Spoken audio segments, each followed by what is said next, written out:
Hello, how is everyone? Oh, we need to get a little bit louder at 2 o'clock in the afternoon on a Tuesday. How is everyone? Good. Okay.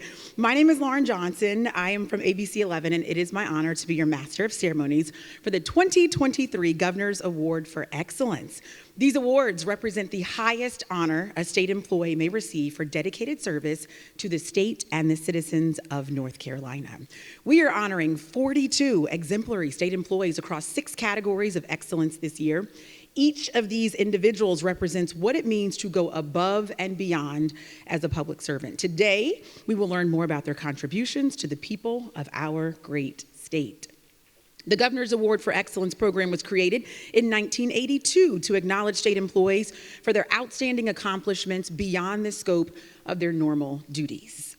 State employees are nominated for the award by their supervisors and their coworkers. This year, a total of 129 nominations were submitted from agencies and universities all across the state. Before introducing our speakers, it is my pleasure to welcome the State Highway Patrol Honor Guard. Presenting the colors will be Sergeant Ken Guthrie, Trooper Devin Younger, Trooper Robert Goodacre, Trooper Levi Faust, Trooper Gerald Walter. And it is also a privilege to welcome Officer Catherine Harrington, who will sing the national anthem.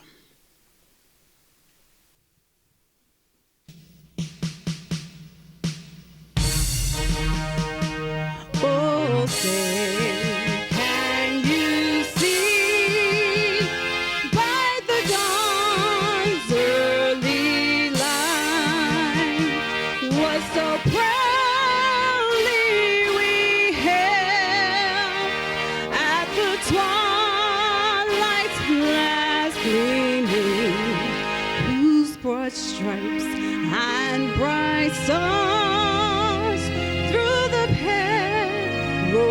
let's fly o'er the ramparts we watch, were so gallantly streaming, and the rocket's red glare, the bombs bursting in air, gave proof through the night that our flag was still there.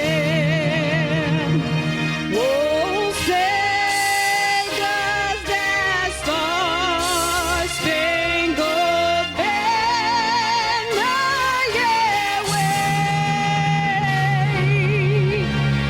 o'er the land of the free and the home of the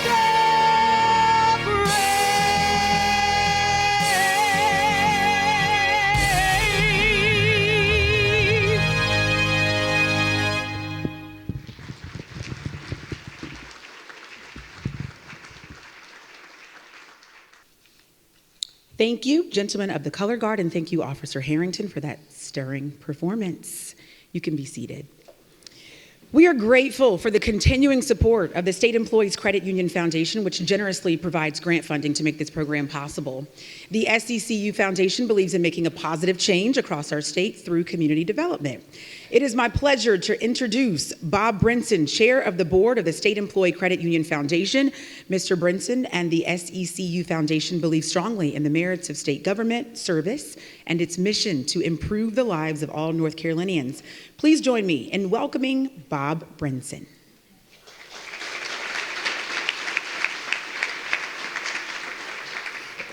Thank you, Lauren. I'm pleased to be here with Director Gibson and the many state leaders that are with us today. Thank you for that opportunity. We are here to celebrate the individuals recognized with the highest honor a state government employee may receive, the Governor's Awards of Excellence. North Carolina state employees are our fellow neighbors, friends, and acquaintances. They work with us and live in our neighborhoods, and we are glad that they do. Their display of passion and outstanding commitment to others are true examples of the credit union people helping people philosophy that is testament to living that out in their actions and their deeds. The State Employees Credit Union has the DNA of state employees, as you would expect. That is why the foundation for the credit union supports this ceremony. Our members understand and identify with the work state employees do and hold it at high value.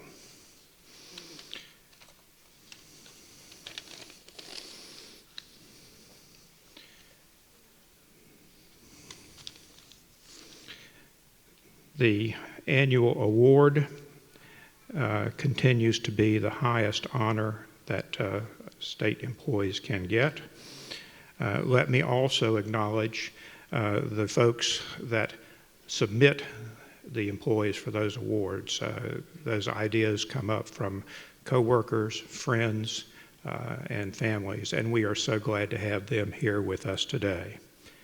Congratulations to this year's recipients of the Governor's Awards for Excellence. It's an honor to be here. Thank you.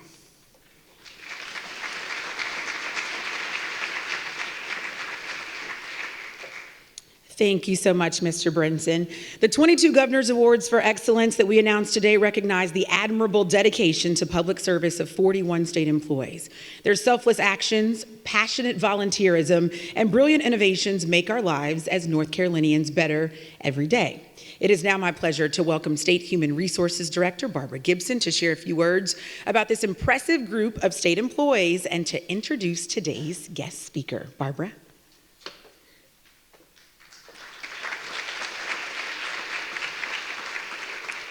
Thank you, Lauren, and thanks to Bob Brinson and the State Employees Credit Union Foundation for their unwavering support of this event every year.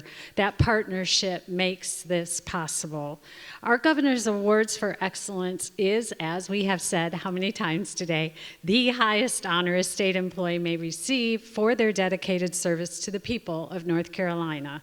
As I look out and I see all of you, I am pleased to see so many coworkers, families, members of their community and friends that took time out of their day today to celebrate these outstanding individuals. It is a distinguished select few that are honored with the award, and I'm delighted to welcome all of you to celebrate with this elite group. I'd also like to take a moment to thank our selection committee, who are scattered around, who had the difficult task of reviewing this year's 129 nominations.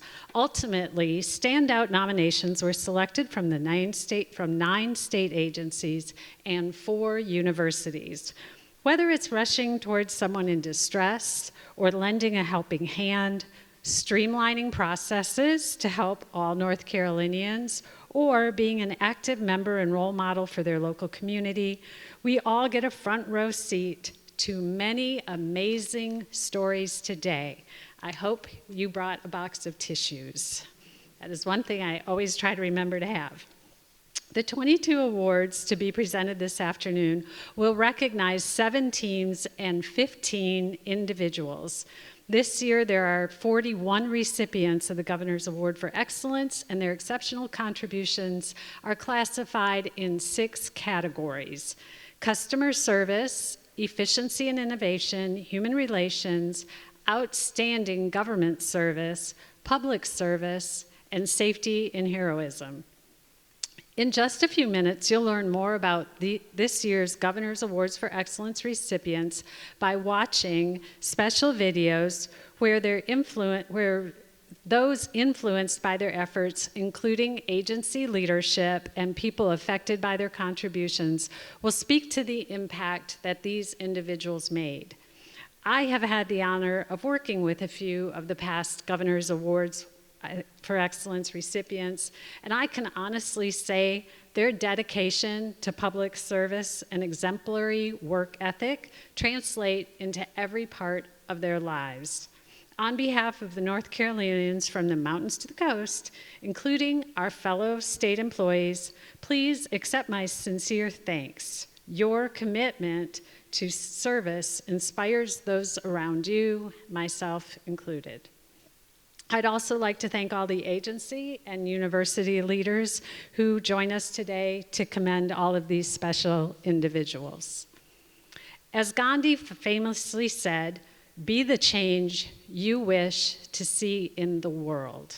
As recipients of the distinguished honor, each one of you is enacting that change and making our state a better place. Governor Cooper and I share immense pride in each of you for all of your efforts. Distinguished Governor's Awards for Excellence honors, colleagues, and guests, please listen to Governor Cooper's message on this very special occasion. Hi everybody, fellow state employee Roy Cooper here. Congratulations to this year's Governor's Award for Excellence winners. You know, state employees are the engines that keep our state government going. You provide valuable services that North Carolinians count on, supporting our schools and businesses, protecting our air and water, keeping families safe, and so much more. As I meet with people across the state, I hear constantly about the great work that you're doing to help North Carolinians thrive. Each year, there are employees who go above and beyond to serve our state, and this year's recipients certainly did that. Thanks to your dedication, North Carolina is the best state to live, learn, work, and raise a family. Congratulations on this well-deserved honor.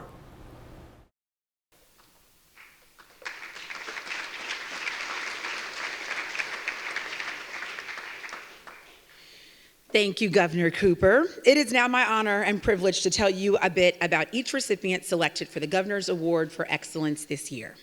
First up, in the customer service category is Garcy Smith Jackson, who goes by Gigi. Just days after joining Correction Enterprises, Gigi made an invaluable connection with the North Carolina National Guard that has led to a long-term partnership and brought in over $2.2 million in purchases. Let's find out how.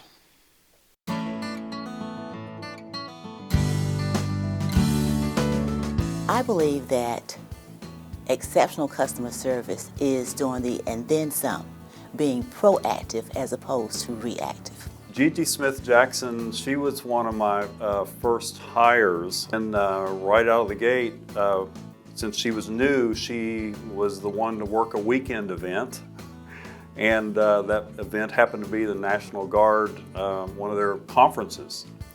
And I was just being myself. I was talking to the passerbys, explaining the offerings that Correction Enterprises has. As it were, the customer was very engrossed in the conversation. So she did the conference on a Saturday, and Monday she came in and said, "Guess what?" I said, "What?" She said, "I talked to the head of the National Guard, and I think they're going to commit to buying our products exclusively from this point forward." So I work with Gigi Smith Jackson through the Correctional Enterprises system. We work together on the North Carolina National Guard's furniture replacement program. She's been unmatched in responsiveness and our needs based on the hours that she puts in, irregular hours, you know, whether it be during duty hours or not. I feel that we've been able to establish a good relationship, a very good rapport. I feel that whenever they need anything or have any questions or concerns, they come to me.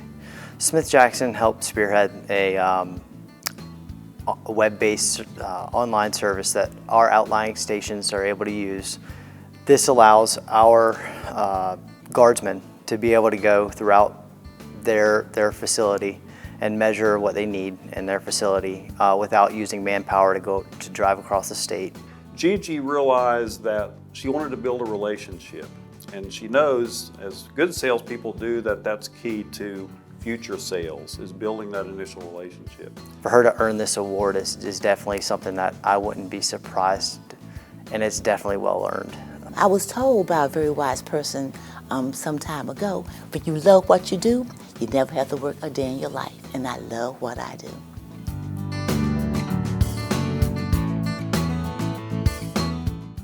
Presenting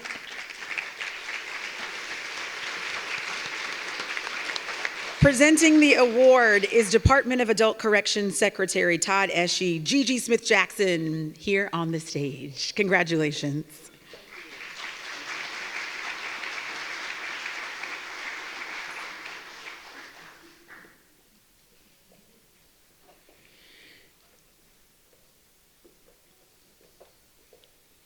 Congratulations again.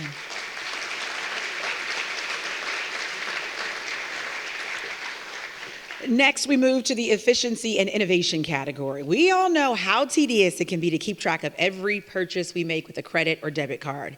So imagine keeping track of every purchase made by every employee in a large government agency. Cameron Brown and Jack Gagnon from the Office of State Budget Management have made that process easier for 17 state agencies and universities and counting.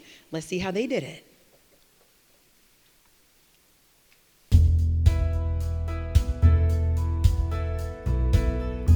In the world of internal audit, our internal audit director always says they're here to help, but I know a lot of folks hear the word audit and that's not the feeling they get. And so I think these types of projects where they're really providing services to agencies go a long way, not only to sort of improve relationships with agencies in the internal audit space, but also for OSBM as a central agency as well. So there's been a big push in state government to move into the data analytics area, and this was one that we identified as a kind of common denominator across state agencies and universities with P-cards. Once we got the project rolling, Jack and Cameron went out and started sharing the information with P-card administrators, accountants. There are over 1 million transactions on the P-card every fiscal year, and that is too much data to go through. So we wanted to make it really easy, step-by-step, repeatable process. And typically if one person or one agency is having that issue, it's more likely than not that someone else is also experiencing something similar to that. And so, everyone has limited capacity, limited resources, but what can you do with what you have? Within 3 minutes, you can download the data and have all the answers. And you can look at thousands to millions of transactions. It's taxpayer money. We need to do the best that we can with this, be responsible stewards of it. So whether you're a state agency, a university, OSBM's here to work with you and try to find solutions. Innovation is in our strategic plan, and it's within everything we do. And we try to go above and beyond and not just check the box, but make it better next time, iterate every time. Definitely honored, caught off guard a little bit, but definitely excited about it. And that made us feel really great, even to be nominated, but to win an award especially. It makes us want to continue our work and keep innovating. It's that kind of dedication and commitment that of course, as a manager, I love to see, and that you just love to see as not only as a state employee, but also, as a resident of this state. To know that we have folks like that working in state government it's really encouraging, it's heartwarming, it's inspiring.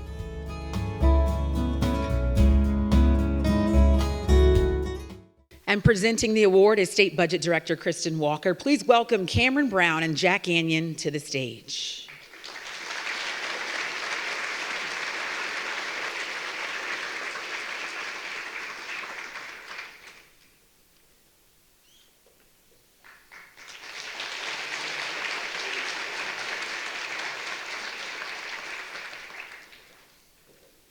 Our next honoree is Steve Maynor from the Department of Administration's Commission of Indian Affairs. Let's see how Steve's efficiency-oriented mindset was integral to keeping the commission connected to clients, participants, and tribal leaders when the COVID-19 pandemic hit.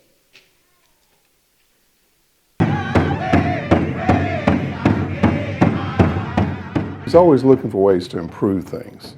He likes the technology end of things. He likes IT. He set up DocuSign. And before that, we would manually sign documents to get things approved, such as contracts, invoices for payment. And so that's improved our operation immensely in terms of speeding up the way we get things done. In his role as the Section 8 director, he's been very instrumental in bringing in additional funding. Stephen's very, very knowledgeable of Section 8 housing, HUD programs, and through that, of course, he has not only brought in new innovative ideas in terms of the way we manage that program to the commission, but he's able to expose us to other agencies, other housing authorities and other housing programs. I was struggling with all the local housing authorities, and he is a game changer for me. He has the same initiative on the other side that I do on my side, that I have houses and he has clients needing to be in houses, and I was having housing authorities that weren't wanting to work with me. And then when I met him, we paired it up together, and now we're doing it all over the state. The way we were doing things in the past, we had a lot of paper files, in-person meetings.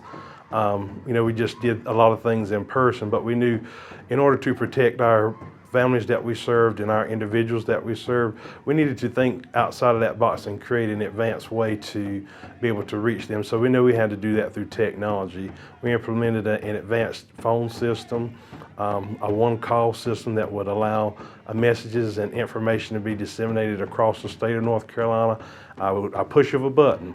We wanted people to be informed about the pandemic. We wanted people to be informed about their housing options. So we gave them that ability through advanced technology because it's important to keep folks housed. He's really impressed me in terms of an individual who's looking for ways to constantly improve things.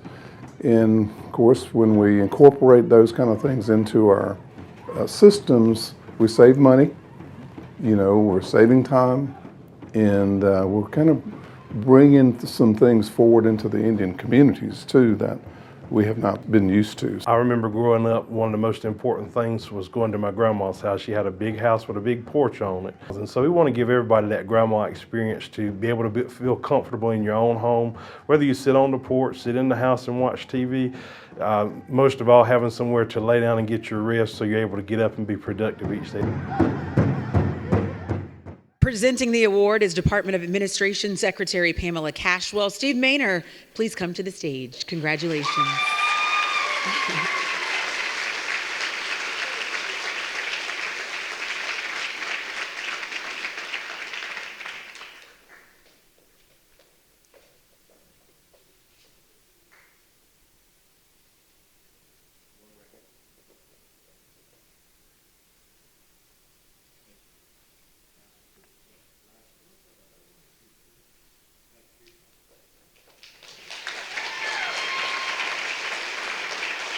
Congratulations.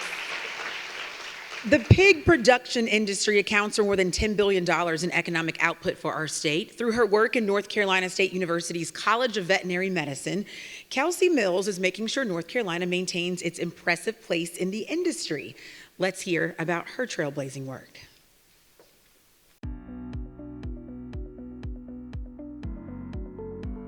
My name's Kelsey Mills. My role here is as a research technician with the Machado Lab. And we work with the pork industry for the most part, but some other food animal industries as well on biosecurity, contact tracing, and disease modeling. Some of the core responsibilities of my role are kind of managing the RabApp project. And RabApp is a product of the Machado Lab, which assists pork producers across the country with creating biosecurity plans.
It took several years for us to do it.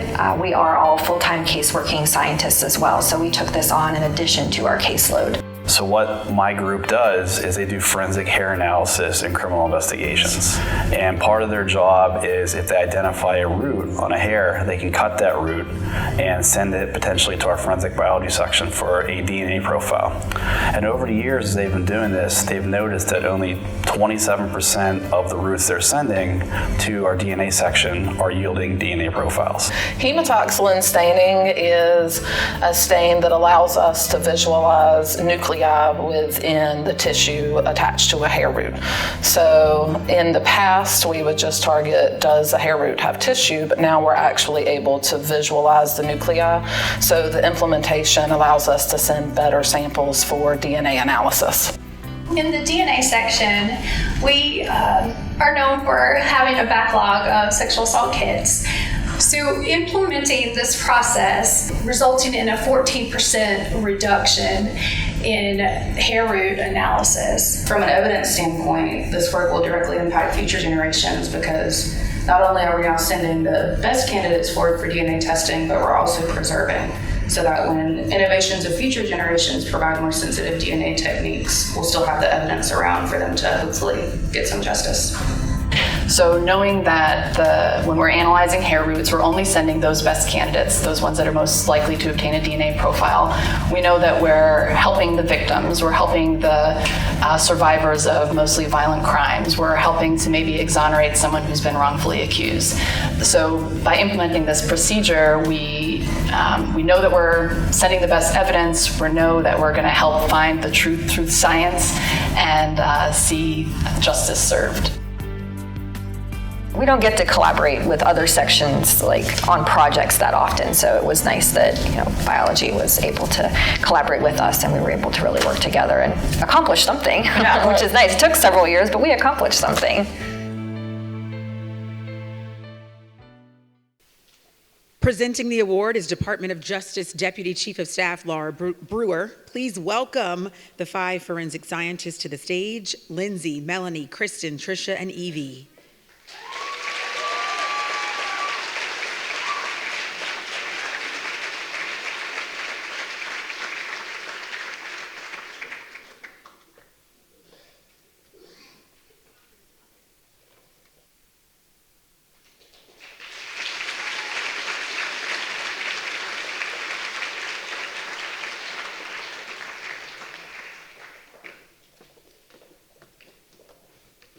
Moving on to the category of human relations, Dr. Ralph House has made chemistry research and education more accessible not only at the University of North Carolina at Chapel Hill, but internationally as well. Let's find out how.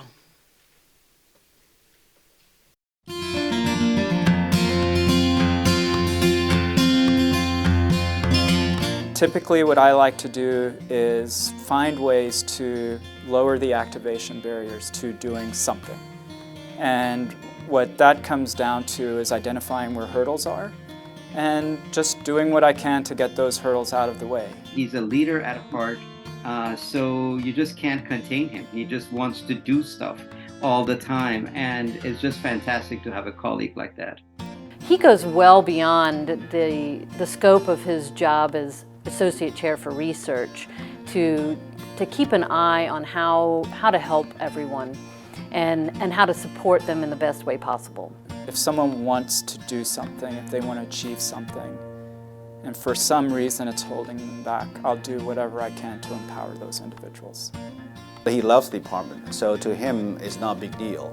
He feels like this is his family. In science, you kind of control most of the elements. With people, you don't. And it kind of takes a special type of courage to want to engage in a variety of conversations, some of which are difficult to maneuver. Ralph has been making a lot of contribution to chemistry, actually beyond chemistry.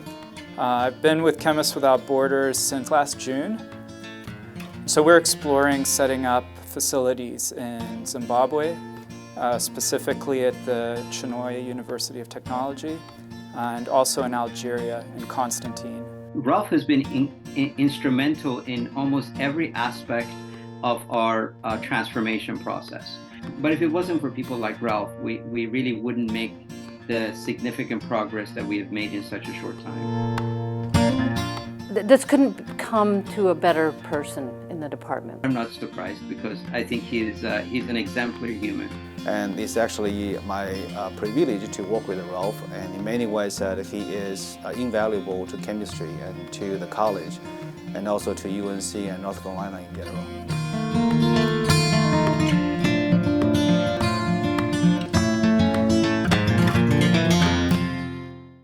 Presenting the award is University of North Carolina at Chapel Hill Executive Vice Provost Amy Hurdle. Dr. Ralph House, please come to the stage. Congratulations.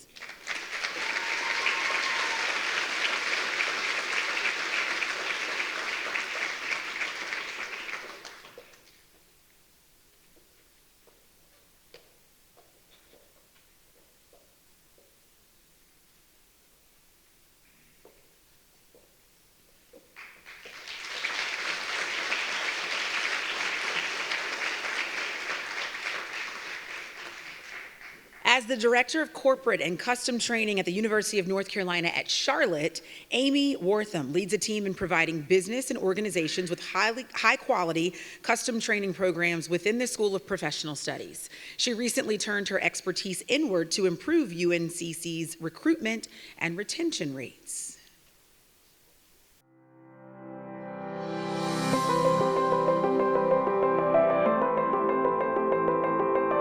I was motivated to create this webinar series because as I was sitting on the listening session, listening to my fellow UNC Charlotte employees, you could hear the pain and frustration in their voices. And I just wanted to do something. And so the webinar series was a way to provide our employees with great tools and strategies to help them cope with some of those frustrations. In Amy's job, she works with companies and organizations all the time, and she said, Asher, we can help the university. We've got the material, we have the instructors and the resources to do this. There were 13 sessions total, and I wanted to make sure that each session sort of tied in with each other. And that's sort of allowed me to tap into that creative side. And that's why I spent a lot of my personal time helping put together the content for the series. Also being an employee and being in the trenches, I kind of understood what the challenges were on our campus and wanted to make sure that it was relevant so that it wasn't just something else that people felt like they needed to attend. I wanted them to want to attend. Yeah, so we've had hundreds of people attend the webinar series, and we always send out survey feedback afterwards, and we've gotten glowing reviews on all of those, and it just seems like the feedback we're hearing is thank you for listening first of all, and thank you for giving us these tools and resources to help us be successful. It's exciting to see that this hard work is, it's helping people. So in the end, it's all worth it. When I found out that she received this award, I was super proud, but not surprised, because she just puts excellence in everything that she does, and I'm excited to see what she can do next. I am so honored and grateful to be recognized for this hard work. In and of itself, even if I had not gotten the award, just knowing that I'm helping my fellow employees, but the award is sort of the icing on the top.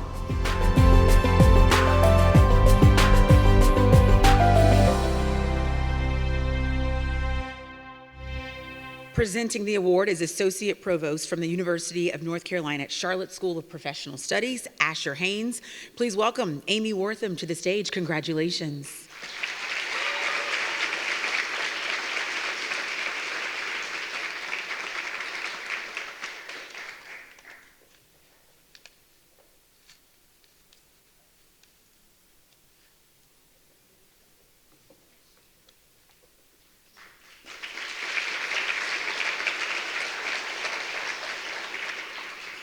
In the category of Outstanding Government Service, we have two honorees. First, we recognize Jackie Russell from the Department of Health and Human Services.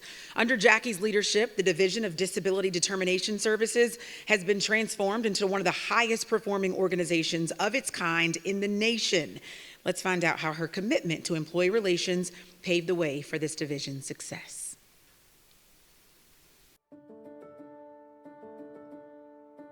I grew up in Wake County Public School System, and I grew up in the special education department. I learned a lot from Wake County Public Schools, and after a period of time, I saw this role for disability determination services. So when I was called and offered the position, I just felt very humbled and privileged and honored to be able to take on this role.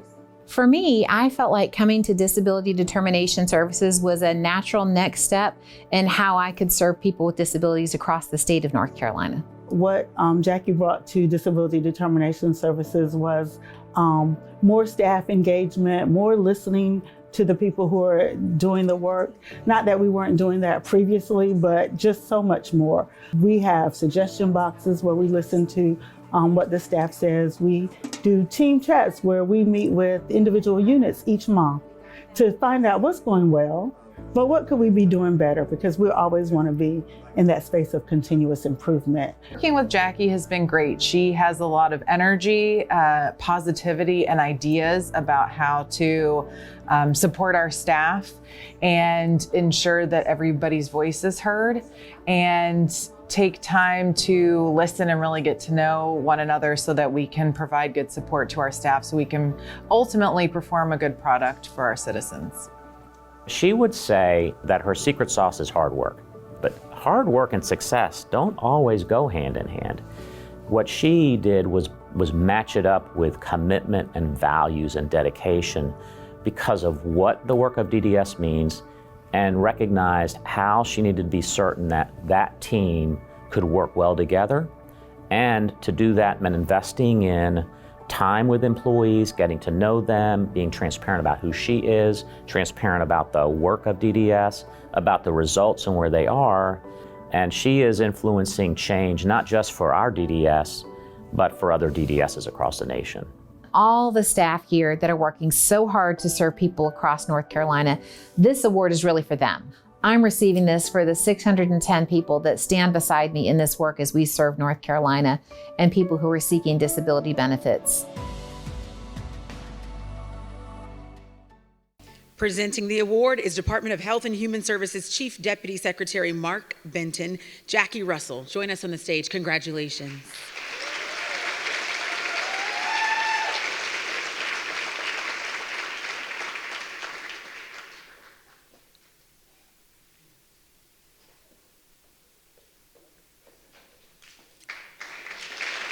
Congratulations.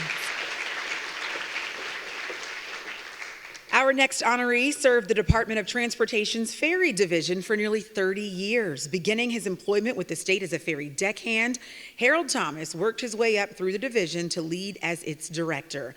Let's see how his leadership has improved transportation for North Carolinians for years to come.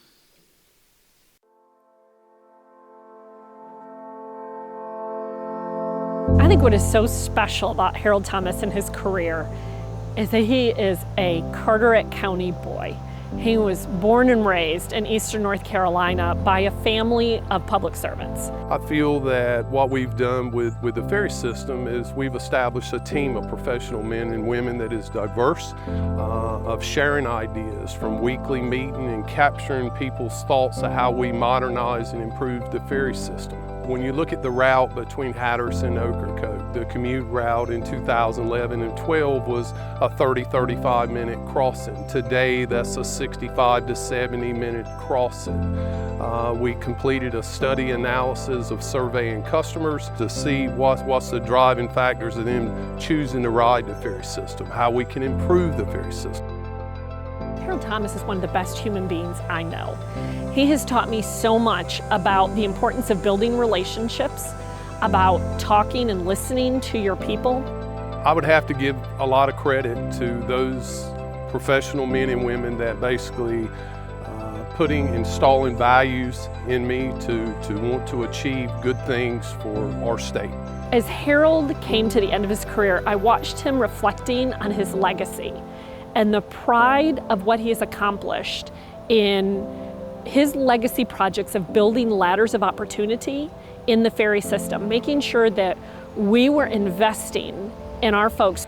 We value from an entry-level position up to management position, sharing ideas of how you improve any organization, listening, taking the opportunity of once in a while getting out of an office setting. For Harold Thomas to be recognized by the governor at this level, I think really says a lot about the DOT and about the modes and about the ferry division. Throughout my career, I have stood on the shoulders of retired employees and those that make up the ferry system today.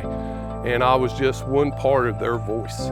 And that's something that I'll honor throughout my professional career in life. But I give a lot of credit to the North Carolina Department of Transportation for really continuing education, to know and understand that how we improve is we invest in our employees. Our employees are the future. They're the sustaining element that keeps us, the North Carolina ferry system, as well as our state, vibrant to meet the challenges and the needs of North Carolina into the future.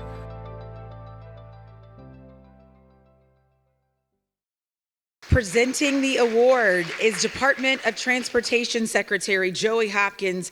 Harold Thomas, please come to the stage, and congratulations on your well-earned recent retirement.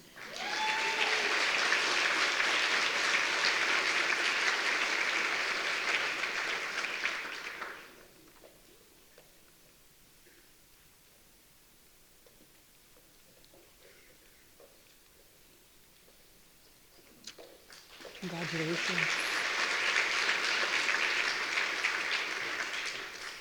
Now on to our three honorees in the category of public service.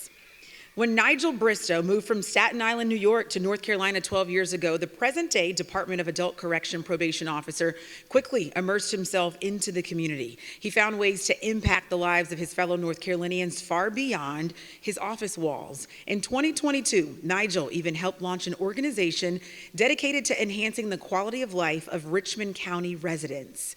Let's learn more about Nigel and his work.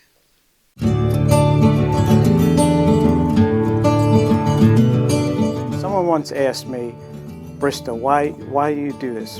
You know, what is it you're looking for? And I want people to be able to say things are a lot better now.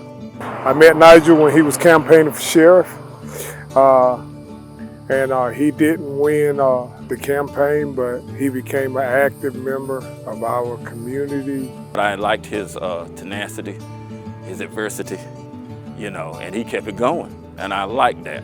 And he's that fresh drink of water we've been needing here in Richmond County for quite a long time.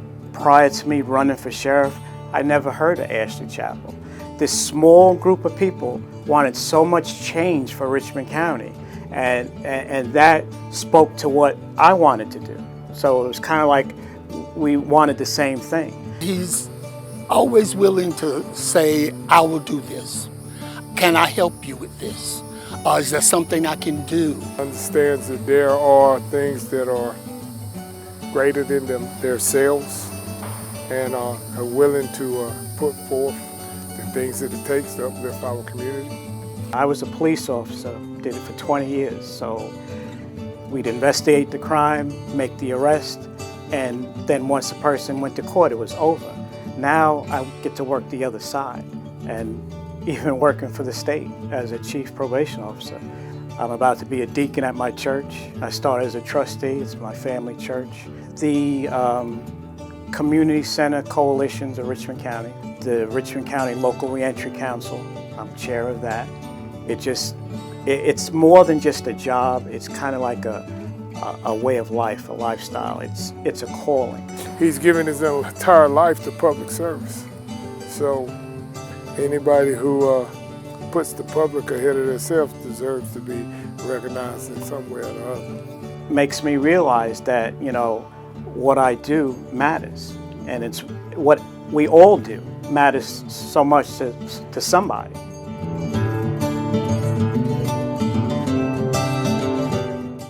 Presenting the award is Secretary Eshe again. Nigel Bristow, please come to the stage. Congratulations.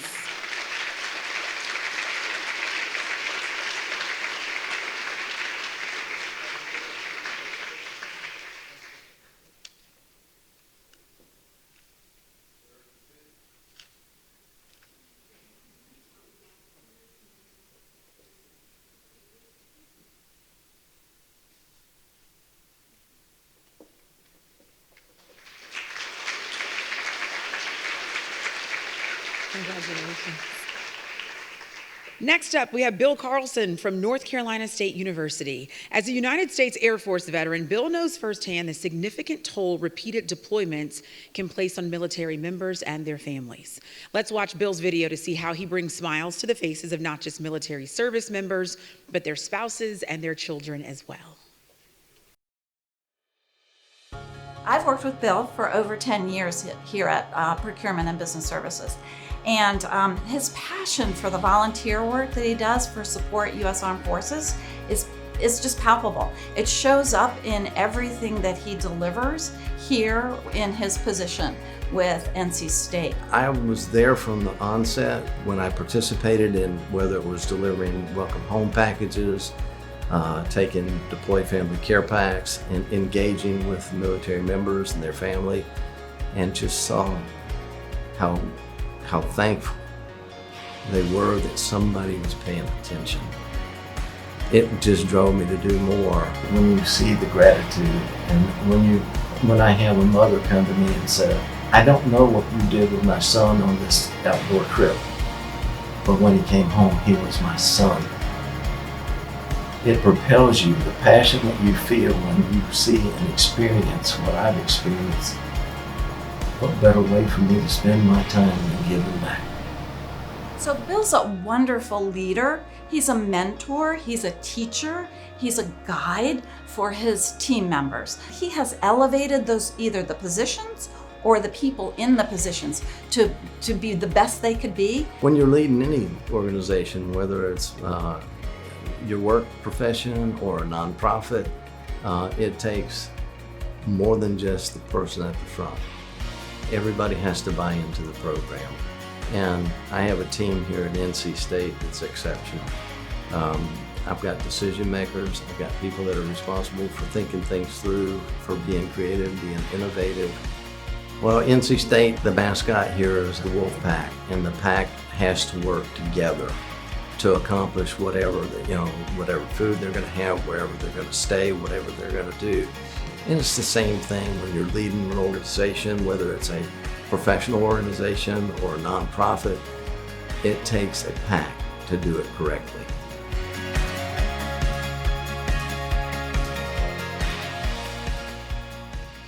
Presenting the award is Chancellor Woodson. Please welcome Bill Carlson to the stage. Congratulations.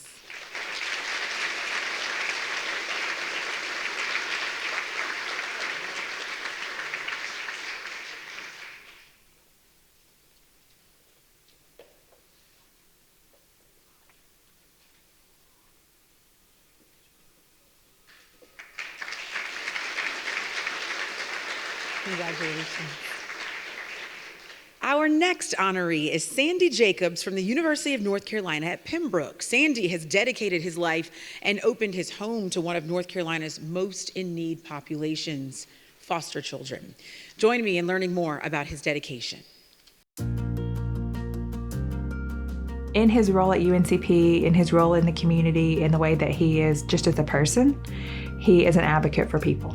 And he advocates for people who may not have a voice and makes sure that he provides opportunities for them to speak and to be heard. We're advocates for kids. First of all, I love kids.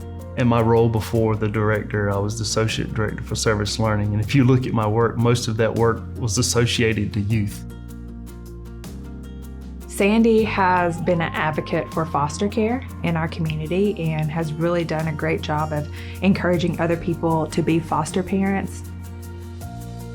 For my wife, I would say just new. I mean, her mom worked with DSS and there were kids in and out of their home, just like there were with my family. So it was just something that's in our nature.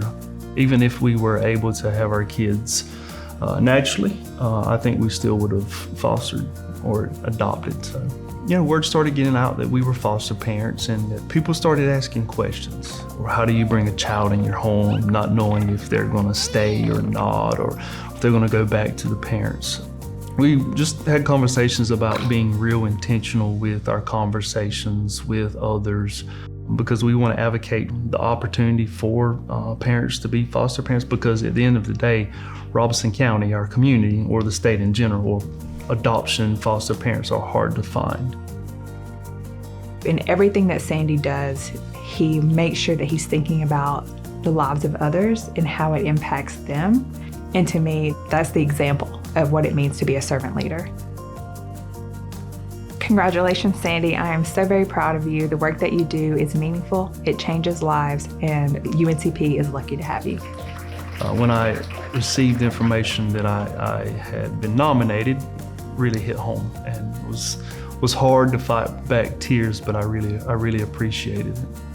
I wish my wife could have been there at that time because it's something that we share together. It's not me, because it takes both of us to be able to do this. She's my biggest fan, my biggest critic, but that keeps me moving along, so I appreciate her.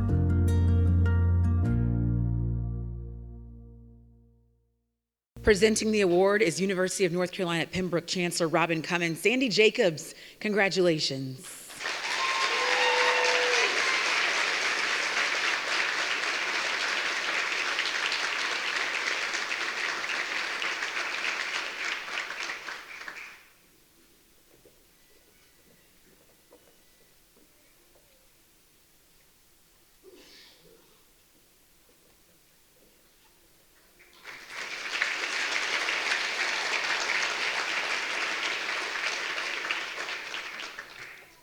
We now begin our final and largest category of recognition, safety and heroism.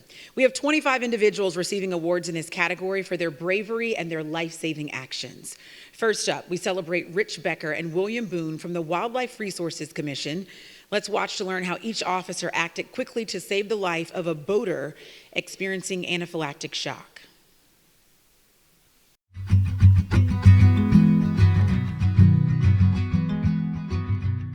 On that day, I knew that there would be traffic out on Lake James. I decided to call a friend of mine who I knew was on Lake James, Nick Jemison. Whenever another member of the boating party answered the phone and stated that Nick had just been stung. They did not know what he was stung by, but he was going into a shock.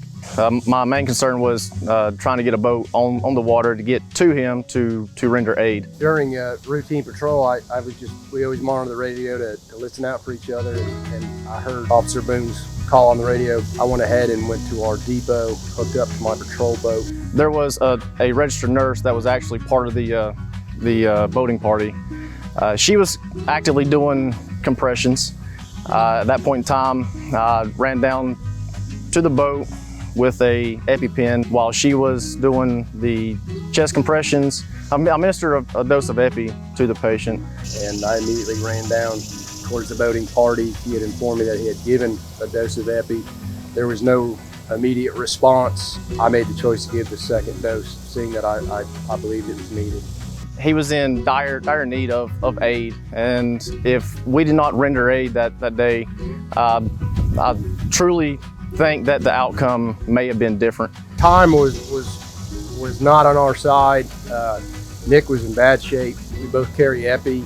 We know what shock looks like, and he was in need of quick medical attention that was going to take way too long to get there, and that's why myself and Officer Boone reacted the way we did. Like I said previously, me and Nick, we go way back, and to see a friend of mine in that type of state, from where he was, to see him actually come back to and was able to talk and breathe on his own, it felt really, really good to see that. After the patient had been loaded up and transported to the hospital, we took it upon ourselves to go ahead and get that vessel out of the water. Why did we go the extra mile? That's just what we do. I mean, whenever somebody is in need, we try to help not only them, but also their family members. Presenting the award is Commissioner of the Wildlife Resources Commission, Cameron Ingram. Officers Rich Becker and William Boone, welcome to the stage and congratulations.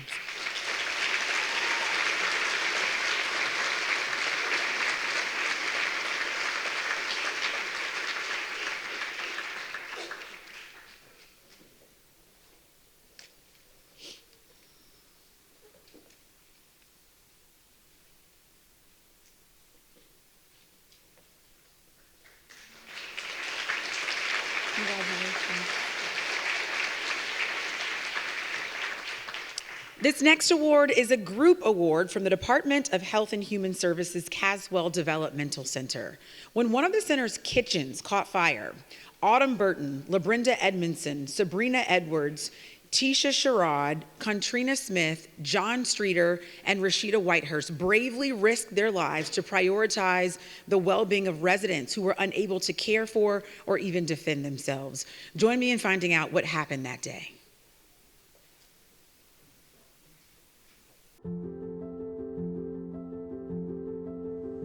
Well, I didn't have a feeling anything was going to happen. It started out like a normal day. It was a regular day that day. It was a normal day. We got them up, they had breakfast. We did our normal routines. Individuals went to work. We got them ready for the day. They were at work, and we came back for lunch. And that's when chaos. We have an all-call system here. It's an alert system that goes out campus-wide, and it went off saying that there was a fire in the Kendall area. We were in the dining room, and one of the cooks said, "It's a fire." We actually didn't believe it was a real fire until I kind of walked around the corner. I'm like, yeah, it's smoke. And I heard somebody say, "Is that refrigerator on fire?" So the instant was like, everybody, let's go, get out. My mind was concentrating on helping get everybody out. Everybody, so nobody would get hurt, nobody would get burnt or anything like that. Me and my three other coworkers and my supervisor and stuff, we all arrived on the scene at the same time, and I went straight to the kitchen where the call was directed at. And it was just one of those moments. So I grabbed the fire extinguisher stuff and I ran in and I found the fire. It was on top of a freezer, and I proceeded to use the fire extinguisher to put out the extinguishing stuff, the fire. Everyone was just concerned about everyone. They were truly, truly concerned about the residents that reside here and making sure that they remain calm. Every single employee did their job that day and went above and beyond to make sure that everyone was safe. All the training, everything that we've all been through, it all paid off, and it was all a team effort and stuff. Every employee contributed that day and stuff because nobody was displaced. On this particular day, I watched how each of those staff cared for each of those residents as if they were their own loved one. And they just stepped right in and did their jobs and then some. We have a wonderful bunch of folks here. Those folks in that division showed us that day that we are Caswell strong and that we are a wonderful, wonderful facility. Presenting the awards is Chief Deputy Secretary Benton. Please welcome Autumn, LaBrenda, Sabrina, Tisha, Contrina, John, and Rashida to the stage. Congratulations.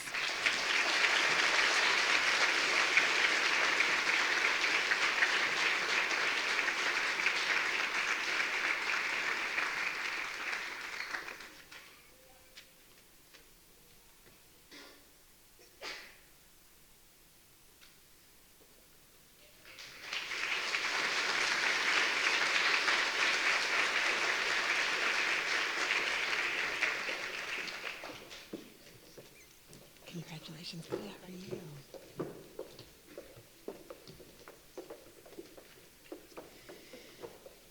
Dustin Durham and Chase Vaughn, who are law enforcement officers with the Wildlife Resources Commission, used their technical knowledge and determination to work tirelessly through the night and rescue an elderly neighbor.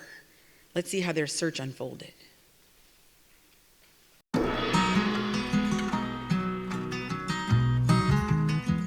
So on September 16th, we had been working a program. I got home, my wife had mentioned to me that there was a gentleman lost in Northampton County, not far from where I reside. So at that point, I started thinking, we need to get out there and provide as much assistance as possible to help try to find this gentleman. I received a call from Sergeant Durham, and after just receiving my drone pilot's license and receiving my drone, I was excited to be able to lend some assistance. So after arriving on scene at the command center, the drone operator that was there along with us already had his drone deployed, found a stump that was soaking up a lot of heat from the sun that day, giving off that signature that tricked us or fooled us to think that it might have been Mr. Vaughn that we were looking for. After that, myself and Sergeant Durham proceeded down to the south side of the farm, flew for a few hours. As the night progressed and all the deer and animals that were out, we made sure that we checked each heat signature that we seen, making sure that it wasn't Mr. Vaughn.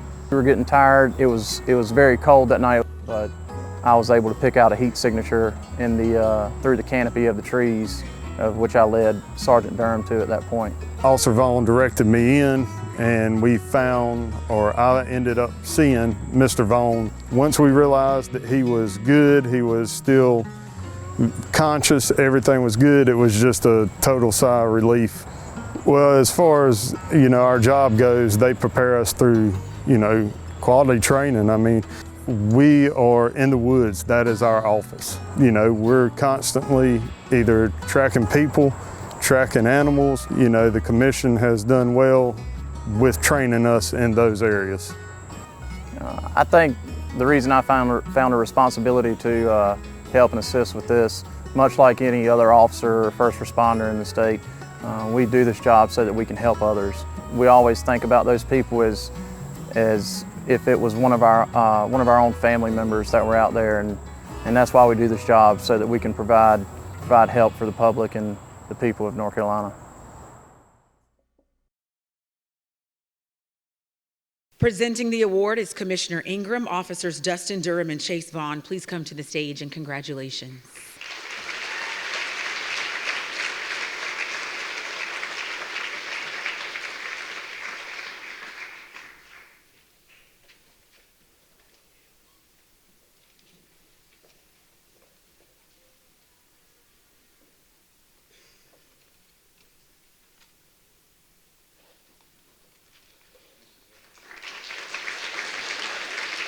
Congratulations. Congrats. We have another team of two who were there to jump in and help a family when every parent's nightmare happened. Their young child started choking. Join me in seeing how State Highway Patrol troopers Matt Ewer and Andy Lamp put their professional training to use in the face of an unfolding emergency. That morning, myself and Trooper Ewer were taking a breakfast break. Eating breakfast at Chick-fil-A here in New Bern. Observed a small child that was behind Matt, probably around 6, 7 years old. My shift partner, Andy, looked at me, he said, "I think the young lady behind you is choking." Turned around, looked, it was a young child, 6, 7 years old, blue in the face, obviously in distress. I called for EMS to come, and I observed Trooper York give her some back thrust to help dislodge the piece of food, and that was really about it. Once the airway was cleared, the mother took her baby, wanted to go get her checked out and stuff, but that was really about it. It was really fast, really quick. She was able to clear her airway, get her breath back to her. We got her some water, cleaned her up, whatnot, and mom was happy, everybody's happy. Kiddo goes on her way, and we went back to our breakfast. So that's pretty much the morning. We were in the right place at the right time, and that's all I needed. That's all I need. I mean, there's a lot of phenomenal state troopers across the state that do things day in and day out that don't get recognition for what they do. We all care for each other. We're trained to this degree to do what we do. I'm appreciative to the state and to everyone. I'm just not, I just thought it was just, hey, anybody would have done that in that position, anyone. We're just ordinary people in an extraordinary circumstance that are trained to act a specific way. So we were in the right place at the right time. Unfortunately, we're not at a lot of times, but we were in the right place at the right time that day. Presenting the award is Department of Public Safety Secretary Eddie Buffalo. Troopers Matt Ewer and Andy Lamp, please come to the stage.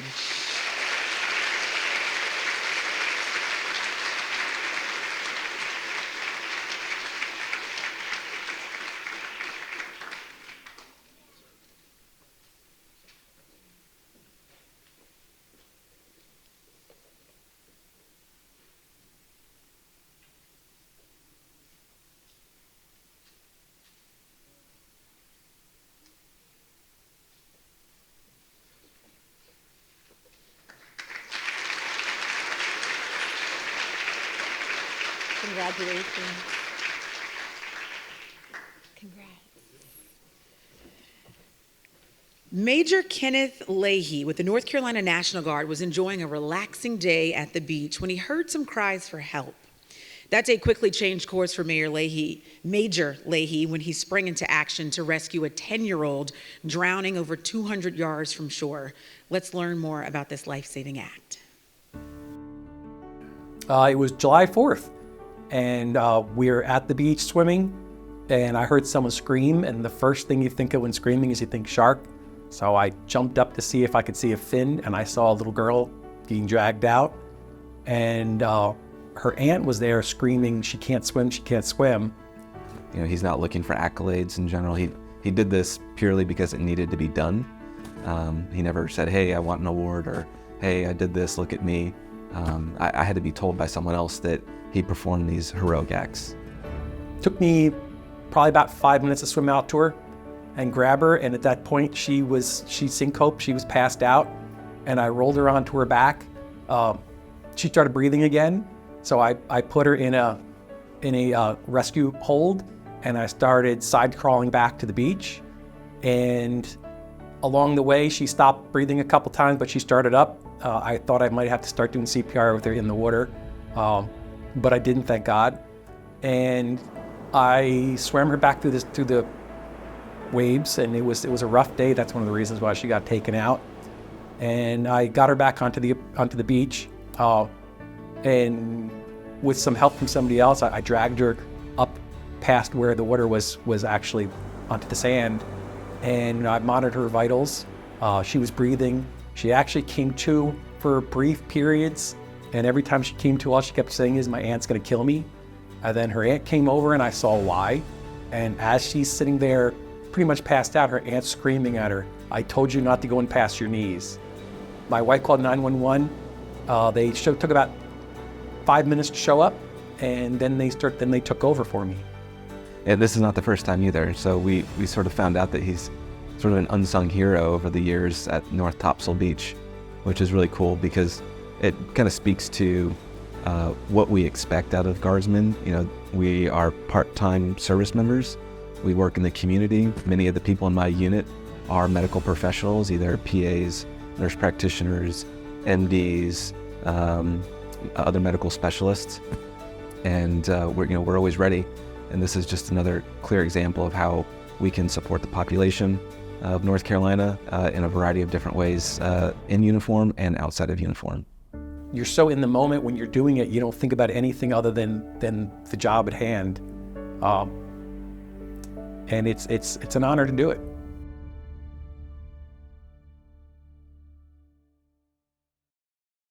Presenting the award is Secretary Buffalo. Please join us on stage, and congratulations on your recent promotion to Lieutenant Colonel.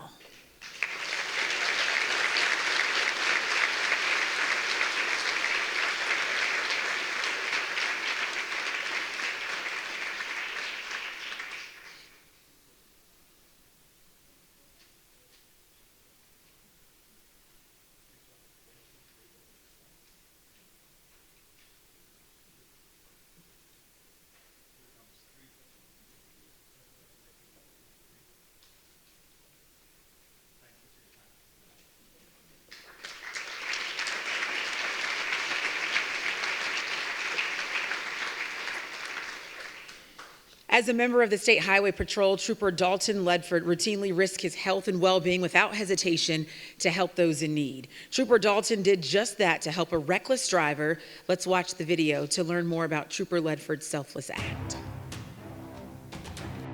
Yeah, so I worked permanent night shift for about the first 3 years I was on the patrol. Really enjoyed it, and I still really enjoy night shift. If they'd let me work permanent nights, I'd do it still. We all know that when it gets dark and things happen at night, and risk goes up at night. And Trooper Ledford has shown himself to make very sound decisions when those decisions need to be made. Yeah, I was doing speed enforcement on I-26, just running radar. It's a super casual night. A vehicle comes by, clocking at 104 mile an hour. I pull out, lights and siren, trying to stop the vehicle. The vehicle does not stop, and At that time, a chase ensues. The vehicle takes an exit at Amboy Road. We make a right turn on the Meadow Road down by the French Broad River. When he went down through there, he was probably going around 100 miles an hour. He lost control of the vehicle and flipped his vehicle over into the French Broad River. I stopped, exit my vehicle, and so I decided to climb down the bank. The bank is about 20 foot tall, and get in the river, see if I could see what was going on, or see if I could get the driver out of the vehicle. His training kicked in really quickly. He acted swiftly and got the driver out of the vehicle.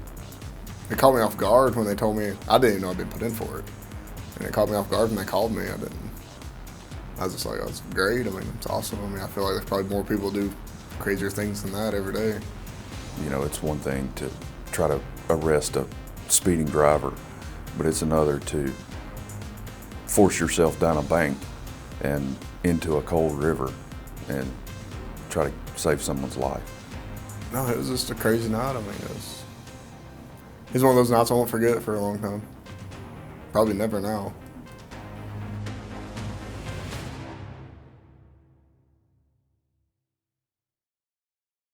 Presenting the award is Secretary Buffalo once again. Trooper Dalton Ledford, please come to the stage and congratulations.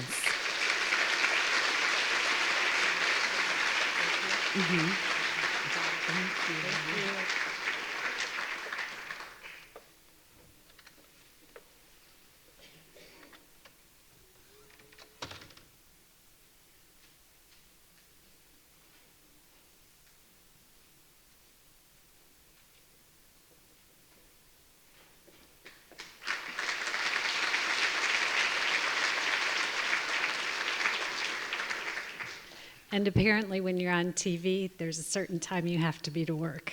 So we are going to pick up from there, and I will take over from here. Thank you to Lauren. She did a great job. It was fabulous to have her here today.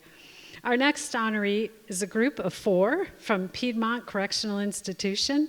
Billy Joe Gilly, Susan Glover, Jennifer Jones, and Brian Lackey were on their way back from training when they drove up on the scene of an overturned tractor-trailer accident. Let's watch the video to see how they bravely and selflessly responded.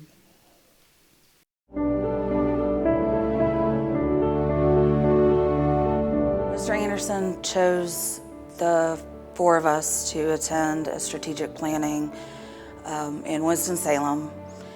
We all rode together and we were on our way back from that. While we was riding on the highway, I saw a truck flip over on the side and I pointed it out to the other members in the car. My thought process is we gotta help. It just happened. Nobody else was really on the scene like that yet. I mean, there are a few cars that pulled over, but we was the first ones basically in action. So we was the first to respond. So we jumped out, went to assess the situation in the scene, and then we started jumping into it, doing it. I took Sergeant Lackey and hoisted him up. He got into it, to the cab of the truck. I had to fight with the door a little bit. I finally got it open. So when I got the door open, I had to crawl down in there. He was really confused. You know, he was aware that he was in a wreck, but he didn't know what was going on. And we got him down to safety. We started seeing, we didn't know what kind of liquids it was, whether it was gas or... I turned to Miss Jones and asked her to get the fire extinguisher out of the trunk of the car so I could spray it on that so we don't have no fires or anything. It was amazing to see them jump out the car and run to the truck and help out with the guy. Because that's the way we're trained. We're trained to help people, and that's what we do, help people.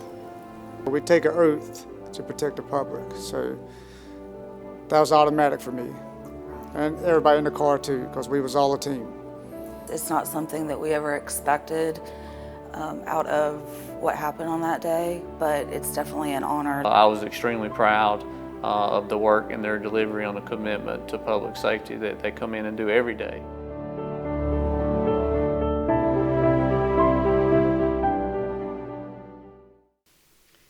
Presenting the award is Secretary Ishii, officers Billy Joe Gilly, Brian Lackey, Susan Glover, and Jennifer Jones. Please come to the stage.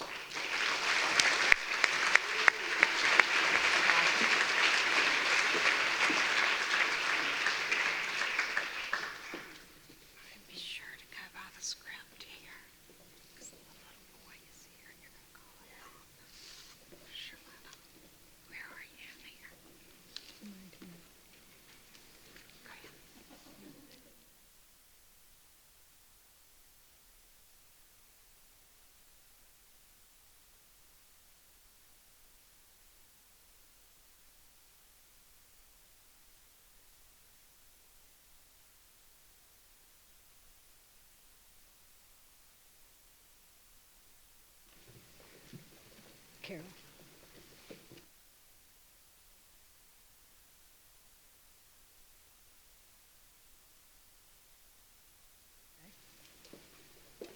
Here we go. Charlotta Scott, a nurse supervisor with the Department of Adult Correction, is our next honoree. Charlotta was relaxing at home after work one day when a neighbor showed up on her doorstep, frantic. Their young son had accidentally been shot. Join me in seeing just how Charlotta jumped into action that night. Certain people, they tend to, freeze or choke up, and I've never been one to do that, so. It was during deer season. They had went right across the street here to target practice. And Grayson, his dad bought him a gun for Christmas and he was practicing with it. Grayson was sitting down on the golf cart. It actually slid down this way and it blew this whole hip off. I remember I got home. I had just actually walked in the door, still had my scrubs on from work, and I'd sat down, and I remembered a knock that came, and I'm like, that knock's not usual. And then they opened the door and they was like, "Where's Shaletta?" They said, "Grayson's been shot, we need help." It's the first thing she did. Before she even really started working on Grayson, she was like, "I need for y'all to calm down." She said, "Y'all was getting Grayson upset." She said, I got to get Grayson calm. Calmness and serenity was just kind of, leaving me and trying to go to him, because he kept saying, "I don't want to die. I don't want to die." And I'm like, "Buddy, you're not going to." I said, "It's going to be okay." Eventually they do come, but he had to be airlifted, so the helicopter landed like in a field right down the road from my house and everything. So when I found out that he was okay, it was just like serenity just kind of came over, It's like, oh, like, thank you, Jesus. And, it was a blessing and a relief to be like, okay, he's fine, and he's going to be fine. I don't know what we would have done if Shaletta hadn't been here. I really don't, because everybody was panicking. Everybody was screaming and hollering. Everybody was crying. I've seen her in situations before that maybe the normal person wouldn't have been so calm, and she just has that calm demeanor about her. Her mindset of caring, she will stop everything to help anybody. Being able to be recognized for, just being who I am and, what I am and my efforts that I contributed just for one event is pretty amazing.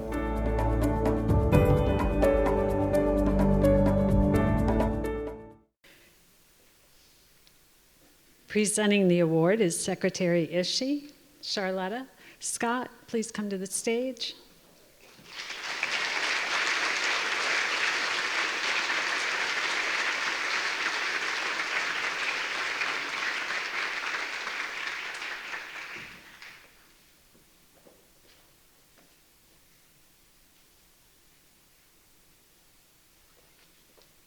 Now, Charlotta, please stay on the stage.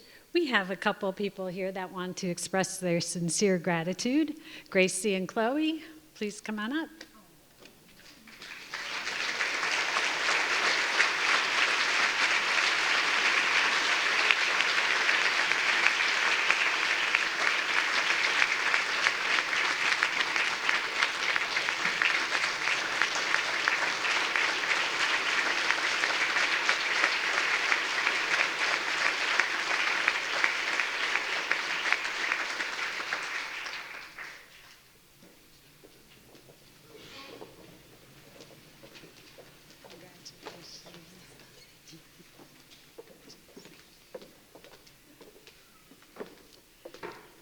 So I would get left with one where I have to try not to cry.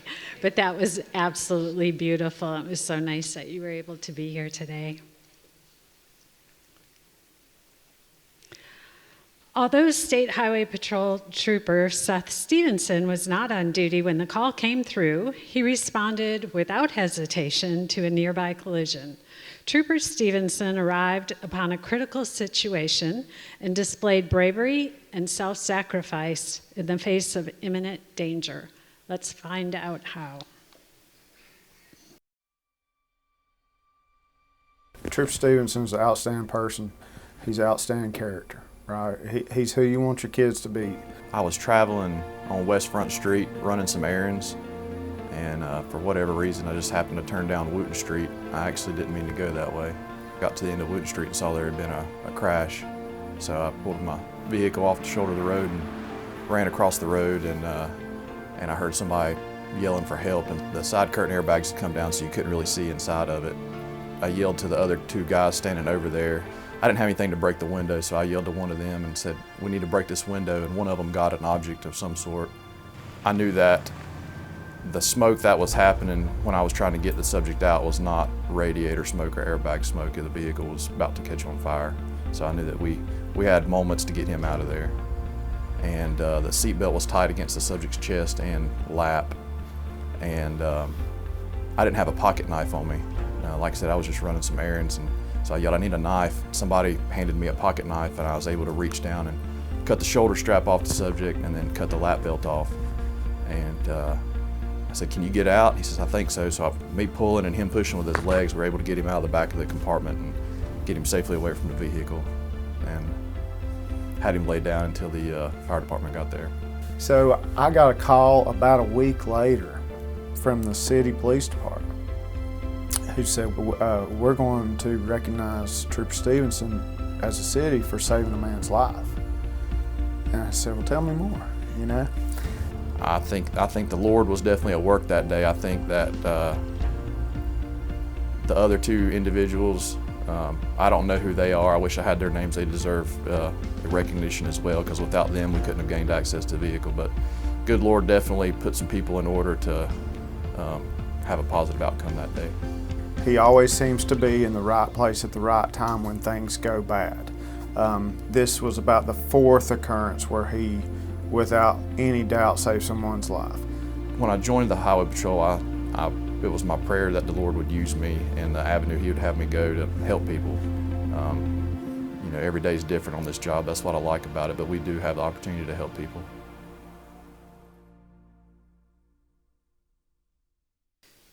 Presenting the award is Secretary Buffalo.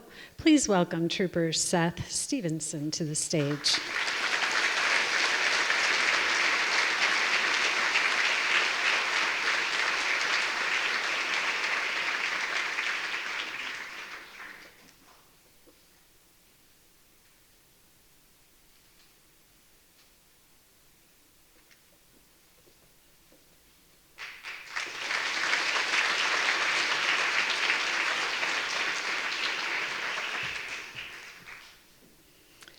And our final honoree today is Malin White from the Department of Natural and Cultural Resources.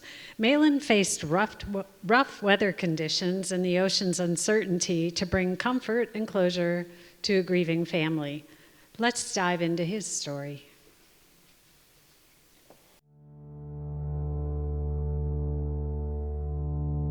We begin at 4 with breaking news on the Outer Banks, where an air glider crashed into the ocean. One person was rescued, but a second person died. Sarah Hammond is live on the scene. Yeah, according to city officials here in Southern Shores, the ultralight glider went down in around 10 o'clock this morning. There's an orange buoy out there that marks about where the aircraft went down, if you guys can see that at home.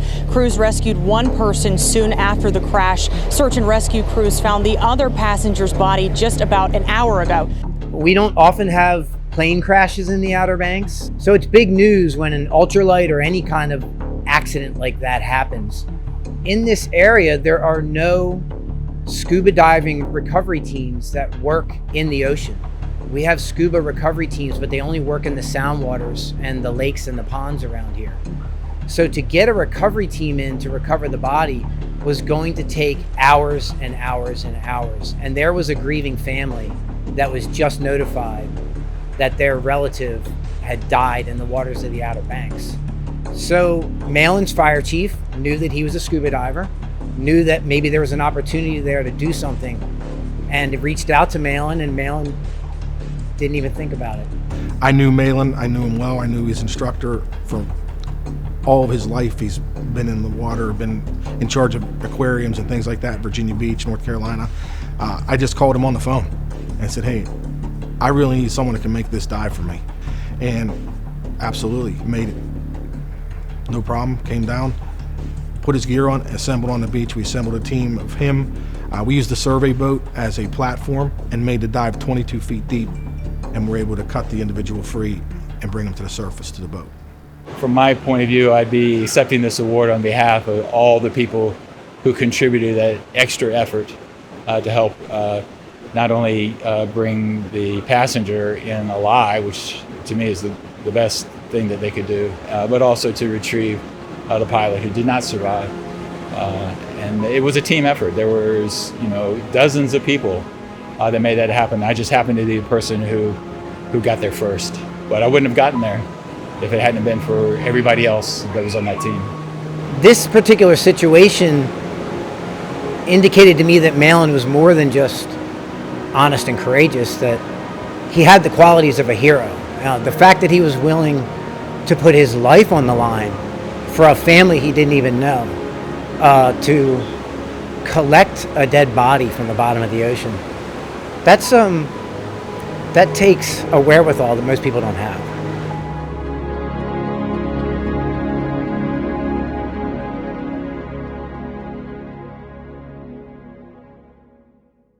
Presenting the award is Department of Natural and Cultural Resources, Reed Wilson. Malin White, please come to the stage.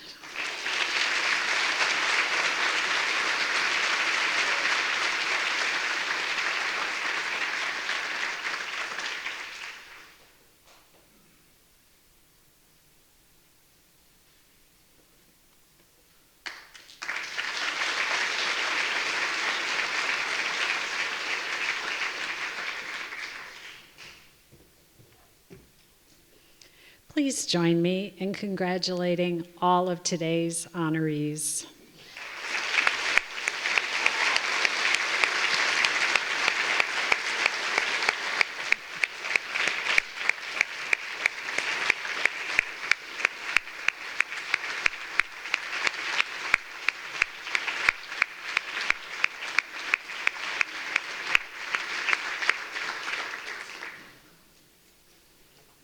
Their passion for public service is truly inspiring. Exemplary state employees are those that their coworkers, their friends, their neighbors always know they can rely on.